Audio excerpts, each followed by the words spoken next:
This is the weekly sales meeting for October 13th, 2024. My name is Chris Fleming. You can reach me at chris@cdmediaconsulting.com or go to our website at cdmediaconsulting.com.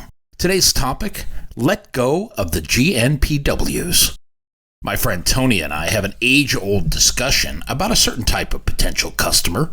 This is the one that will never buy anything, but they always act interested. Yet they neither have the financial means nor the intestinal fortitude to move forward with a purchase. As a group, they are assigned the acronym GNPWs. It stands for the Great Non-Purchasers of the World. This tribe exhibits the initial characteristics we are looking for in a customer. Often they have a problem that needs solving. They ask copious amounts of questions about the product or the service. This is especially true in a public-facing forum, but once the opportunity for showcase goes away, these prospects turn into ostriches. They are never to be heard from again. Months can go by with no return phone calls or emails. The enthusiasm once shown in public has gone by the wayside, likely because there was never a purchase intent to begin with. Thus, the title of GNPWs gets assigned to this group for all eternity. You may have them in your sales department too. They are the people who may show up to all of our outward-facing events. They come for the free meal and the cookie. They will accept your cup of coffee. They will be polite and listen to your presentations and your offer, but have no intention of ever doing business with you. Sure, they like the attention you pay to them each month, the extra attention you give them when you are trying to make your goal, but this type of prospect doesn't belong in your pipeline to begin with. They are time killers and time wasters. While they look and act like real customers, a deeper investigation will reveal their lack of commitment to making a real choice. This is the type of person who has no intention of making any kind of commitment to you or your company. Once identified, you should avoid this type of business both now and in the future. While we should avoid them, we do not. In every sales organization, on every continent, we will find them. These non-players continue to populate prospect lists. Why is this? Salespeople resist removing unresponsive or unlikely prospects from their list, despite all evidence pointing to the never purchasing strategy of the prospect. This hesitation is driven by both psychological and emotional factors. For one, we are optimists in sales. We have to be. The odds are long, depending on your product offering. Remember, the average closing ratio across all industries is 10%, so we must be optimists to keep going against these long odds. Then there is our belief in our own ability. We have all reached the apex of the mountain of foolish. We are forever convinced that with the right pitch or a little more time, we can convert any lead. This optimism can prevent us from accepting that a prospect is not worth pursuing. Then there is the sunk cost fallacy. When we have invested significant time and effort into nurturing a prospect, it makes it difficult to cut them loose.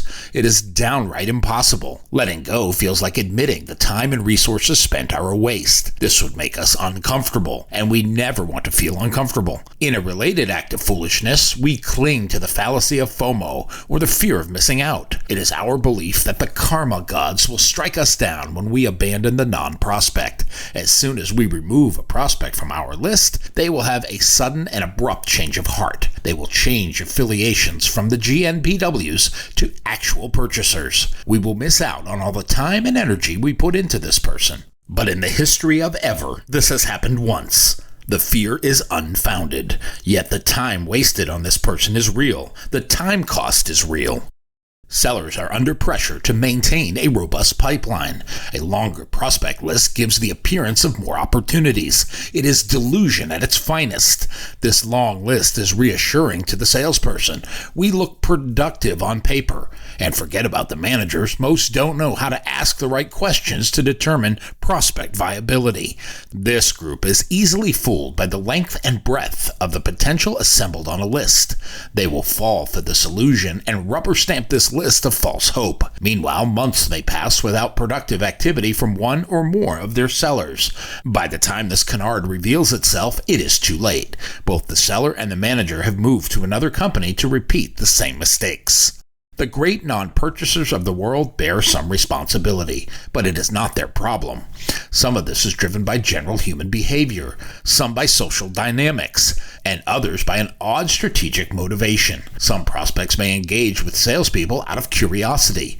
They might want to gather information about a product or service, and they want to do so without any real intention to buy. This is particularly common when the prospect is researching options. They may be comparing solutions but don't have an intention of making a commitment. The salesperson becomes a resource for free information.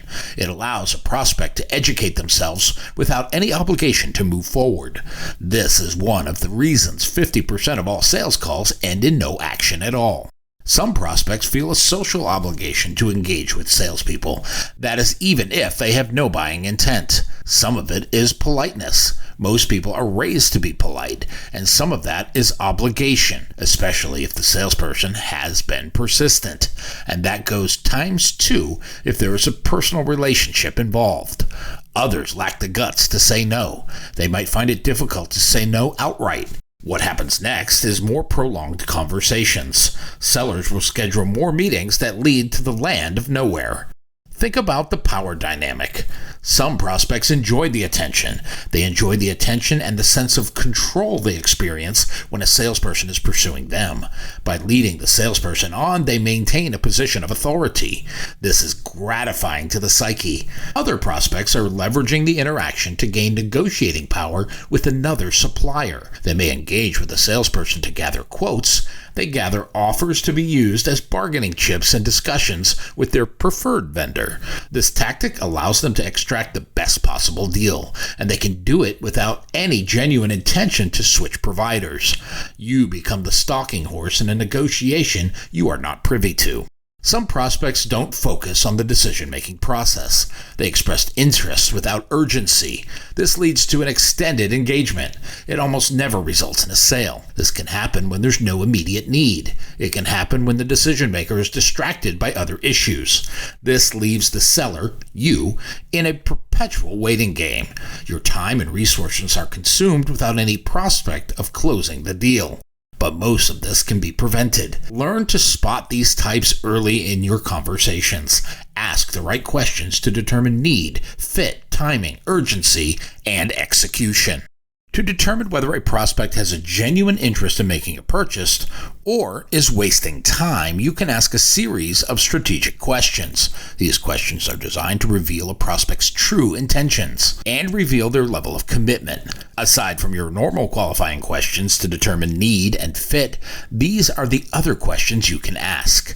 These questions will act as a time saver for you. This way you can avoid wasting your valuable time resource on someone who does not have any intention of working with you. And that is both now and in the future.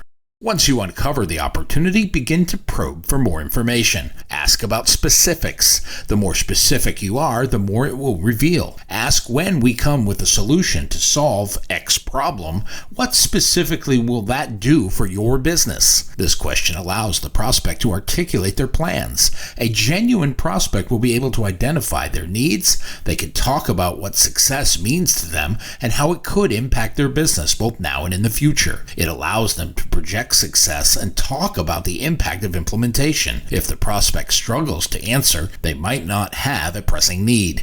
They could be in the very early stages of exploration, or they have no intention of ever doing business with you. Keep asking more questions to determine what or whom you are dealing with.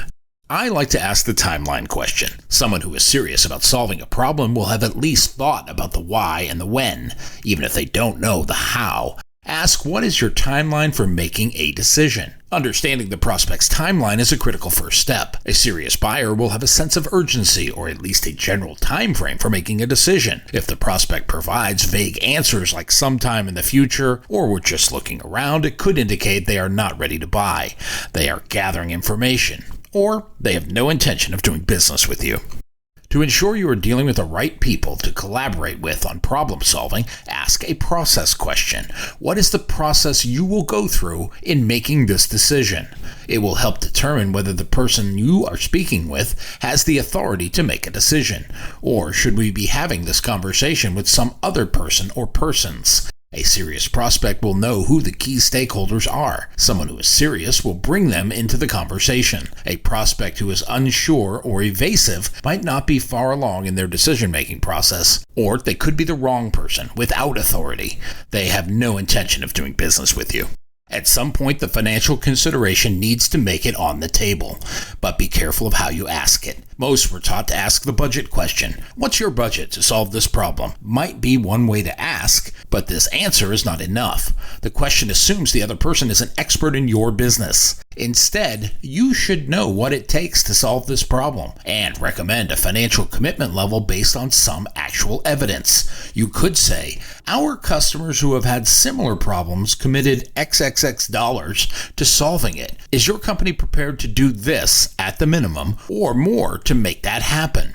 A genuine prospect will have a commitment level in mind, even if it is inaccurate. If they avoid the question or claim they have no money, it might suggest that they are not serious. They could be wasting your time. At some point, you will want to find out where you stand in the process. You need to know what you must bring to the table beyond the normal. You can ask, what criteria will you use to evaluate potential solutions? This question gives insight into how the prospect is approaching their decision. A serious buyer will have specific criteria or a checklist they are working through. If the prospect can't articulate their evaluation process, it could mean they haven't given it serious consideration, or they have no intention of doing business with you at all.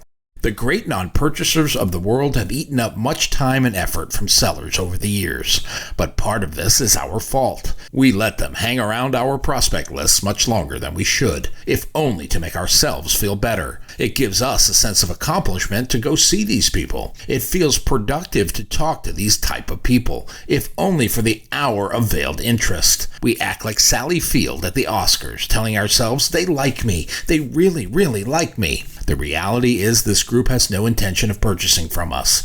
If we ask a few more probing questions and listen to the answers with a keen ear, we can separate the pretenders from the real prospects. We can purge the great non-purchasers of the world and then direct our efforts into more lucrative partnerships. My new book, 21st Century Sales Success, is now available on Amazon.com. If you like what you have heard here today, please consider ordering a copy or two. You can always send one to a friend. Go to cdmediaconsulting.com right now and follow the instructions to order.